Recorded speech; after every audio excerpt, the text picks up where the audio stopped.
ब्रह्मांड वह विशाल और अथाह विस्तार है जिसमें सब कुछ समाहित है। यह तारों, ग्रहों, आकाशगंगाओं, धूल, गैस और यहाँ तक कि समय और स्थान का एक अविश्वसनीय संग्रह है। इस विशाल ब्रह्मांड में हमारी पृथ्वी एक छोटे से धूल के कण के समान है। इसकी विशालता और जटिलता मानव मन को सदैव से मोहित करती रही है। प्राचीन काल से ही मानव जाति ने रात के आकाश को निहारा है, तारों के पैटर्न में अर्थ खोजने और ब्रह्मांड के रहस्यों को उजागर करने का प्रयास किया है। हमने हमेशा यह जानने की कोशिश की है कि यह सब कैसे बना, हम यहाँ क्यों हैं और क्या हम इस विशाल ब्रह्मांड में अकेले हैं। ब्रह्मांड की उत्पत्ति एक रहस्य है जो हमें आज भी उलझाता है। हालांकि आधुनिक विज्ञान और तकनीक ने हमें इस पहेली को सुलझाने के लिए कुछ महत्वपूर्ण सुराग दिए हैं। प्रमुख खगोलविदों और वैज्ञानिकों ने विभिन्न सिद्धांतों का प्रस्ताव दिया है जो ब्रह्मांड की उत्पत्ति और उसके विकास की व्याख्या करने का प्रयास करते हैं। महाविस्फोट सिद्धांत पहली बार 1927 में जॉर्जस लेमैत्रे द्वारा प्रस्तावित किया गया था। इस सिद्धांत के अनुसार ब्रह्मांड की उत्पत्ति एक विस्फोट के साथ हुई जो एक अविश्वसनीय रूप से छोटे और घने बिंदु से शुरू हुआ था। इस विस्फोट के बाद से ब्रह्मांड का लगातार विस्तार हो रहा है और यह ठंडा होता जा रहा है। महाविस्फोट के तुरंत बाद ब्रह्मांड अत्यधिक गर्म और घना था। समय के साथ यह फैलता और ठंडा होता गया, जिससे कणों का निर्माण हुआ जो अंततः परमाणुओं का निर्माण करेंगे। ये परमाणु गुरुत्वाकर्षण के कारण एक साथ आने लगे, जिससे तारे, आकाशगंगाएं और अन्य खगोलीय पिंड बने। महाविस्फोट सिद्धांत को कॉस्मिक माइक्रोवेव बैकग्राउंड रेडिएशन या CMB की खोज द्वारा समर्थन मिला है। CMB एक बेहोश सर्वांगी चमक है जो पूरे ब्रह्मांड में व्याप्त है।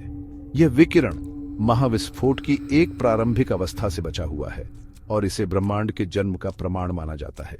हालांकि महाविस्फोट सिद्धांत ब्रह्मांड के बारे में सभी सवालों का जवाब नहीं देता है। उदाहरण के लिए यह स्पष्ट नहीं करता है कि विस्फोट से पहले क्या था या विस्फोट का कारण क्या था।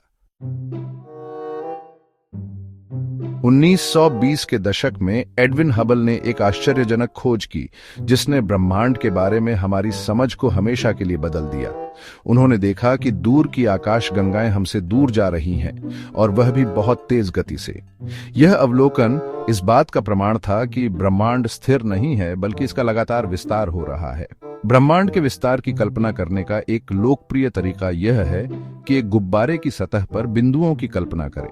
जैसे जैसे गुब्बारे को फुलाया जाता है वैसे वैसे बिंदु एक दूसरे से दूर जाते हैं।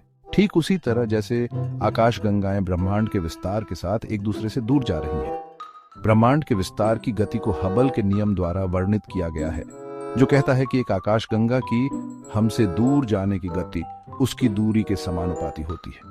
दूसरे शब्दों में, जितनी दूर एक आकाशगंगा है उन्हीं तेजी से वह हमसे दूर जा रही है।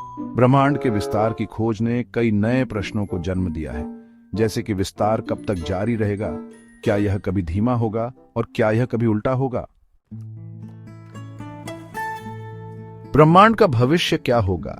यह एक ऐसा प्रश्न है जो खगोलविदों और वैज्ञानिकों को लंबे समय से परेशान करता रहा है। कई संभावित परिदृश्य हैं जिनमें से प्रत्येक का अपना अनूठा आकर्षण है। एक संभावना यह है कि ब्रह्मांड का विस्तार हमेशा के लिए जारी रहेगा, धीरे धीरे धीमा होता जाएगा लेकिन कभी पूरी तरह से नहीं रुकेगा। इसे बिग फ्रीज परिदृश्य के रूप में जाना जाता है क्योंकि ब्रह्मांड अंततः एक ठंडी, अंधेरी और खाली जगह बन जाएगा। एक अन्य संभावना यह है कि ब्रह्मांड का विस्तार अंततः धीमा हो जाएगा और उलट जाएगा, जिससे एक बिग क्रंच होगा। इस परिदृश्य में ब्रह्मांड का सारा द्रव्य और ऊर्जा एक अत्यधिक घने और गर्म बिंदु में वापस ढह जाएगा, संभवतः एक नए बिग बैंग का मार्ग प्रशस्त करेगा।